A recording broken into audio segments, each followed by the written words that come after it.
मित्रों, आप सभी का स्वागत है। और आज हम आपको ज्ञानाश्रय शाखा के या ज्ञानाश्रय संत काव्य धारा के प्रमुख कवियों की तीसरी क्लास लेकर के उपस्थित हुआ हूँ। और इसके पहले 2 क्लास हमने अच्छे से आपको समझाते हुए अपनी क्लास पढ़ाया है। उसी क्रम में आज हम यहाँ अंतिम या तीसरी क्लास लेकर के उपस्थित हुआ हूँ, जो ज्ञानाश्रय संत काव्य धारा के यानी प्रमुख कवि और उनकी कृतियाँ हैं। ठीक, तो आइए हम ज़्यादा समय ना लेते हुए सीधे अपने क्लास पर चलते हैं। और जैसा कि आप देख भी रहे हैं, इस पर लिखा गया है दरिया साहब बिहार वाले।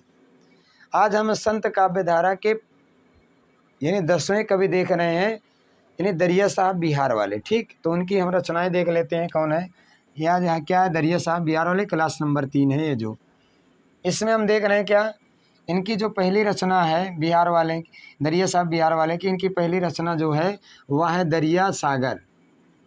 दरिया सागर। ठीक, दूसरी इनकी रचना है वह है ज्ञान दीप, ज्ञान दीपक। ठीक, ज्ञान दीपक, ये इनकी दूसरी रचना है। उसी क्रम में अगले जो कवि हैं, यानी क्या अगले जो कवि हुए हैं उनको हम देखते हैं। तो अगले कवि कौन है, यानी यानी दरिया साहब मारवाड़ वाले। इनको भी साथ में देखते हैं, दरिया साहब। ठीक, ब्रैकेट में लिखिए मारवाड़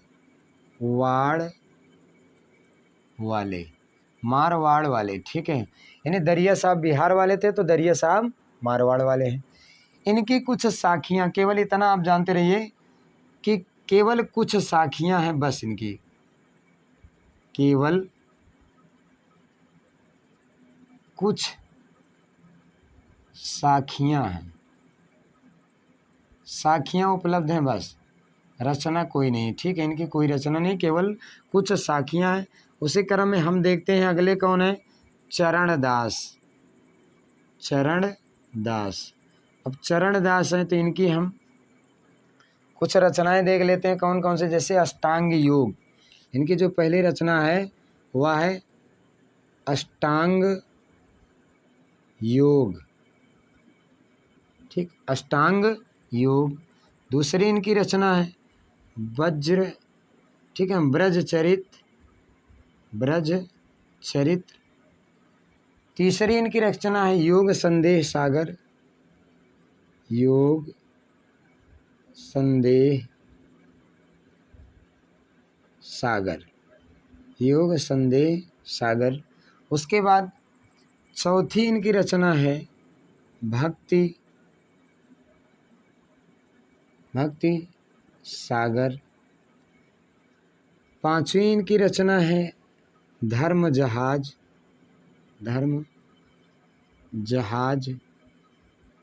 छठी रचना है इनकी जो है वह है षष्ठ कर्म हठ योग वर्णन। षट कर्म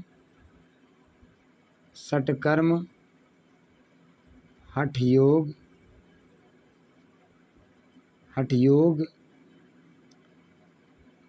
वर्णन।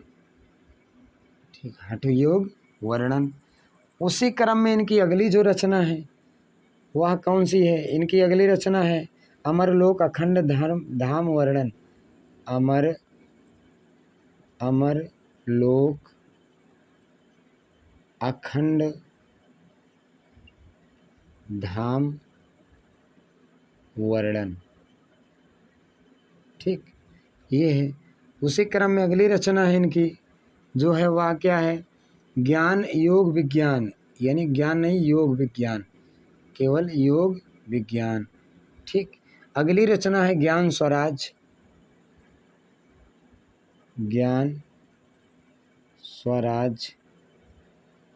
अगली रचना है इनकी जो है ब्रह्म ज्ञान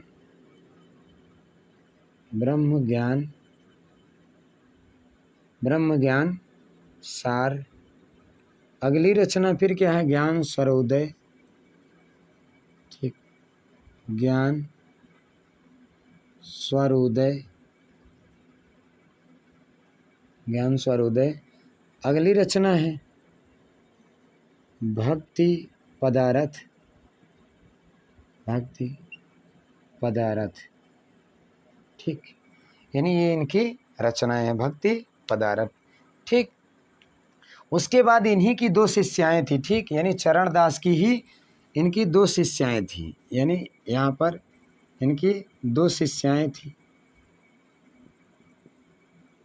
इनकी शिष्या हैं, दो शिष्याएं थी।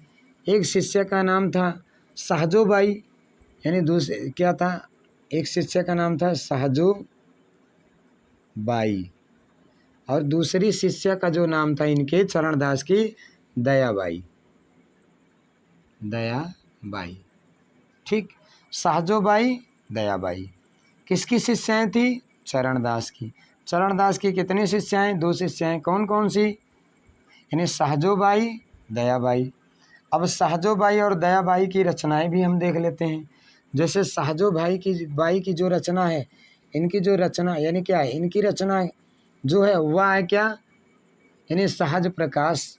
इनकी एक रचना है वह है क्या, सहज प्रकाश, सहज प्रकाश। दयाबाई की दो रचना है, मतलब इनकी जो है दयाबाई की दो रचना है। तो एक रचना का इनके क्या नाम है, दयाबोध, दयाबोध। दूसरी इनकी रचना क्या है, विनय मालिका, विनय मालिका,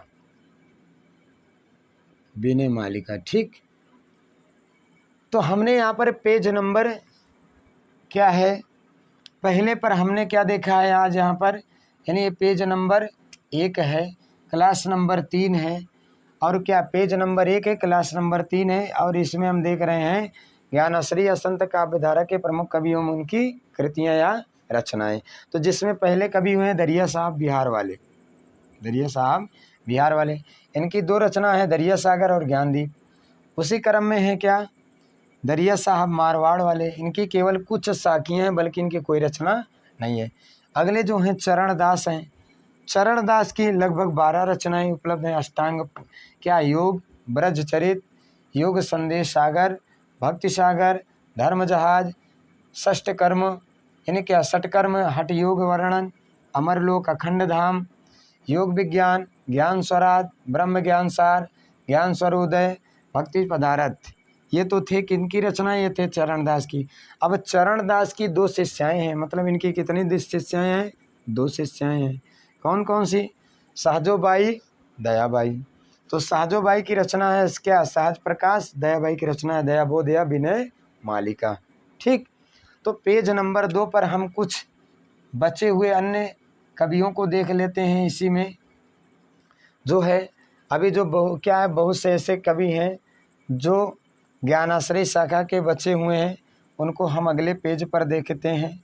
ठीक, तो प्रिय मित्रों एवं हमारे स्नेहिल विद्यार्थियों, यदि आपको हमारा यह क्लास पसंद आ रहा है तो आप हमारे चैनल ज्ञान गुरु हिंदी 97 को सब्सक्राइब करें, लाइक करें और अधिक से अधिक इसको शेयर करने का भी प्रयत्न करें, तथा इस पर उपलब्ध बेल आइकन बटन को भी ना दबाना भूलें, जिससे कि हमारे द्वारा अपने चैनल पर लोड की गई वीडियो का नोटिफिकेशन या सूचना आपको आसानी से प्राप्त हो सके और आप उसका आसानी से लाभ भी उठा सकें। तो आइए उसी क्रम में हम अगले देखते हैं कौन है।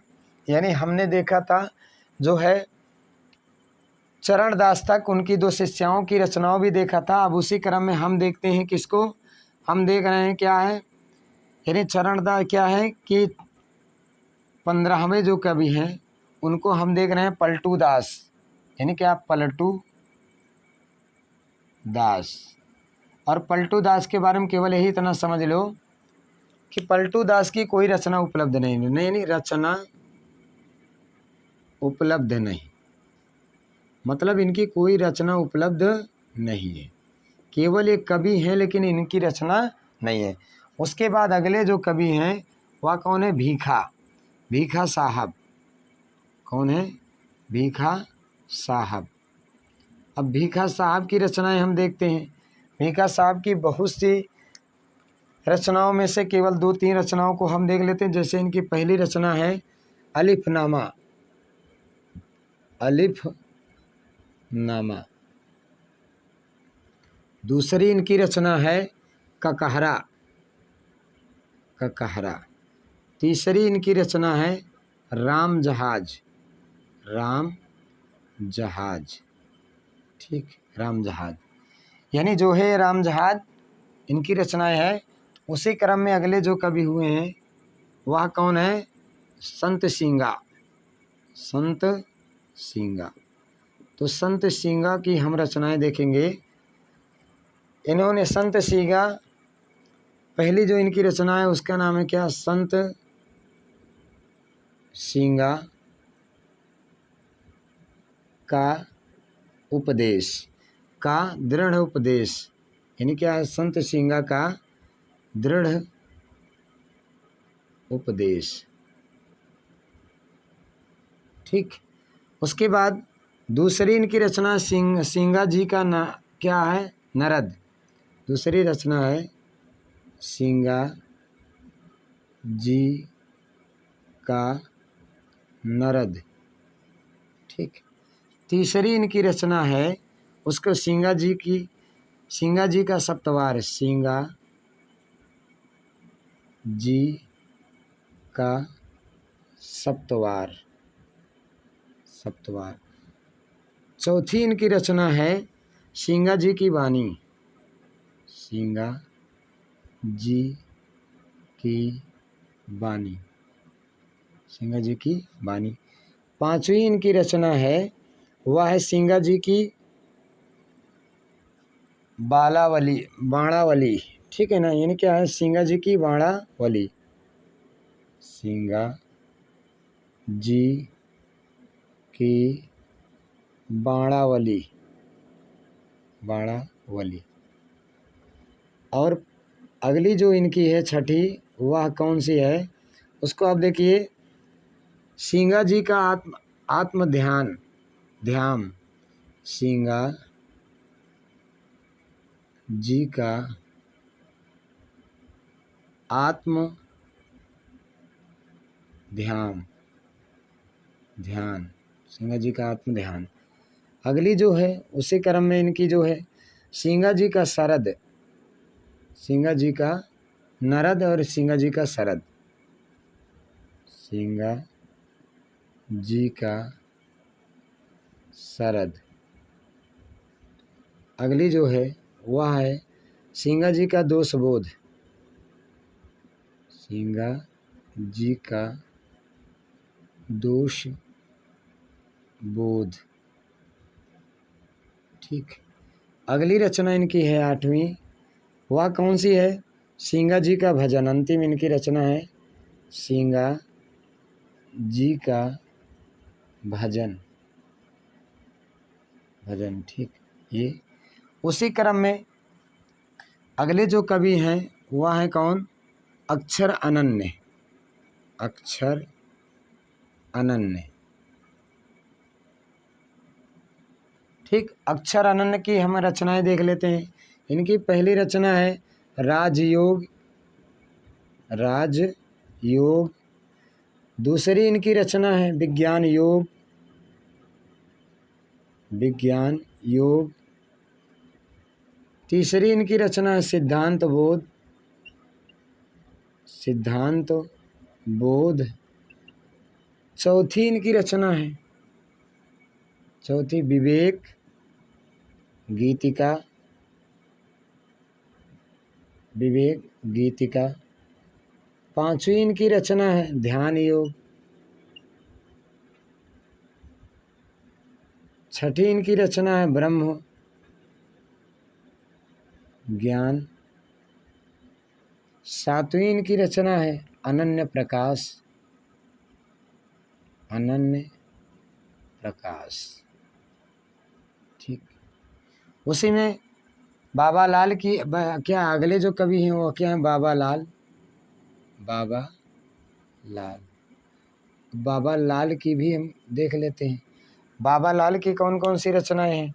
तो बाबा लाल की लगभग 2 ही रचनाएं हैं। तो एक रचना इनकी कौन है? असरारे मार्फत। असरारे मार्फत, ठीक, मार्फत। और दूसरी इनकी रचना है नादिरुन निकात। नादिरुन, ठीक है, नादिरुन निकात, ये इनकी दूसरी रचना है।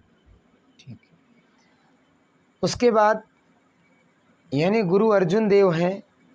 गुरु अर्जुन देव को भी हम देख लेते हैं। इनकी भी 3 रचनाएं, गुरु गोविंद सिंह। और क्या है? गुरु गोविंद सिंह को हम अगले पेज में देखेंगे। ठीक है, यानी गुरु गोविंद सिंह को हम अगले पेज में देखेंगे। तो एक बार इसको रिपीट कर लेते हैं। पलटू दास, इनकी कोई रचना नहीं है। भीखा 16वें, क्या 16वें कवि हैं भीखा साहब। इनकी रचना है आलिफनामा, ककहरा, राम जहाज। संत सिंगा की रचनाएं क्या है? संत सिंगा का दृढ़ उपदेश, सिंगा जी का क्या नरद, सिंगा जी का सप्तवार, सिंगा जी की वाणी, सिंगा जी की क्या बाणावली, और सिंगा जी की बाणावली। उसके बाद सिंगा जी का आत्मध्यान, सिंगा जी का शरद, सिंगा जी का दोष, सिंगा जी का भजन। उसके बाद अगले कवि हैं अनन्य, क्या अक्षर अनन्य, राजयोग, विज्ञान योग, सिद्धांत योग, विवेक गीतिका, ध्यान योग और ब्रह्म ज्ञान अनन्य, ये इनकी रचनाएं हैं। उसके बाद हैं लख्या बाबा लाल, इनकी रचनाएं असरारे मार्फत, नदिरुन निकात, नादिरुन निकात, इनकी रचनाएं हैं। अब अगले हम पेज पर शेष बचे हुए अंतिम जो कवि हैं उनकी रचनाएं देखेंगे। ठीक, अगले पेज पर यानी पेज नंबर 3 पर हम कुछ शेष बचे हुए कवि हैं उनकी हम रचनाओं को देख लेते हैं कि उनकी कौन कौन सी रचनाएं हैं, उनको भी हम इसमें देखते हैं। ठीक, अब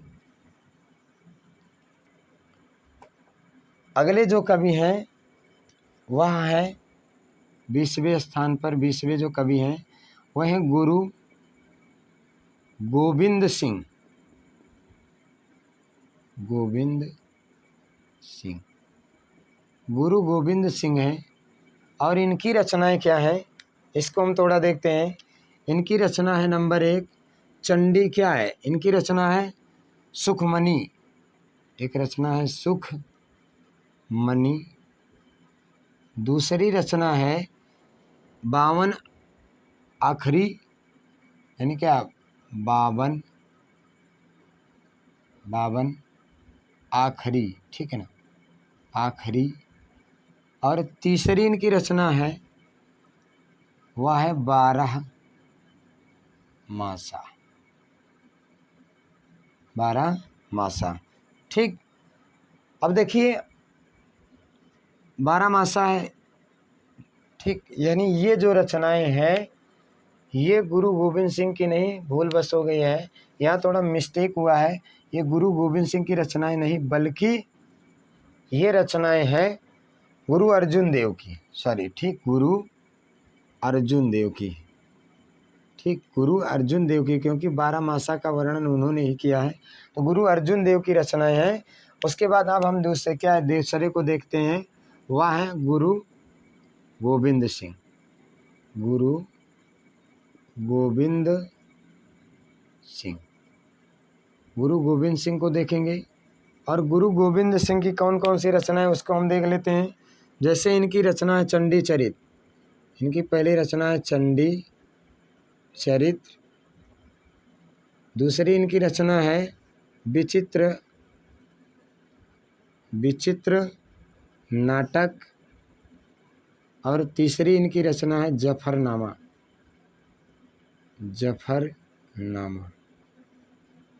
जो औरंगजेब के अत्याचारों का वर्णन। जफरनामा में औरंगजेब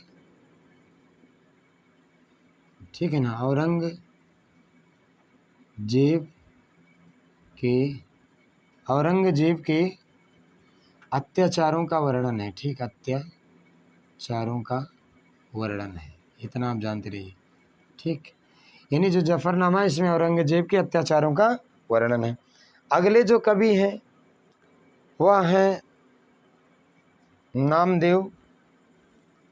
नामदेव ने उत्तरी भारत के प्रथम संत कवि माने जाते हैं और मराठी हिंदी में रचनाएं नहीं लिखी किंतु उपलब्ध नहीं है। थोड़ा नामदेव के बारे में हम समझ लेते हैं कि अगले अंतिम कवि कौन है जो संत कवि के नाम पर में संत काव्य धारा में आते हैं। तो देखिए अगले जो कवि हैं वह हैं 22वें, उनको हम देखते हैं कौन है, नामदेव। कौन है, नामदेव, जिन्होंने तो रचनाएं की लेकिन आज वर्तमान में उपलब्ध नहीं है। ठीक, अब नामदेव के बारे में थोड़ा हम नामदेव की विवेचना पढ़ लेते हैं। ठीक है, नामदेव की क्या पढ़ लेते हैं, विवेचना। ठीक, विवेचना पढ़ लेते हैं, उसके बाद हम रिपीट करेंगे विवेचना। देखिए इनका जो जन्म है,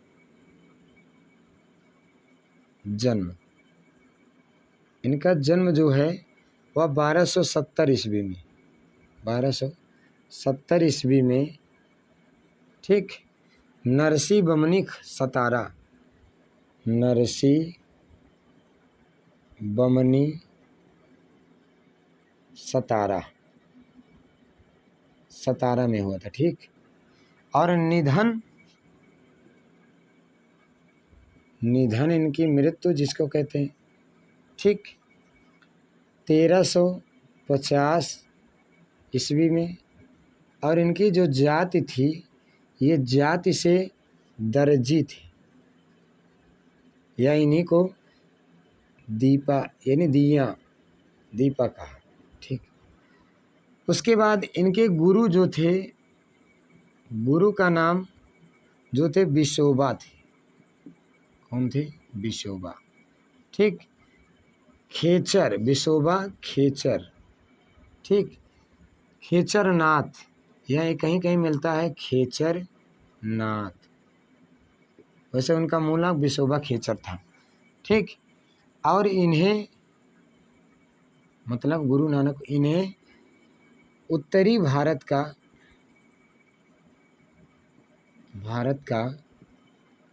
प्रथम संत कवि माना जाता है। ठीक, उसके बाद मराठी व हिंदी में रचनाएं लिखी किंतु उपलब्ध नहीं है। थोड़ा ये भी जानो, मराठी व हिंदी में रचनाएं लिखी किंतु उपलब्ध नहीं है,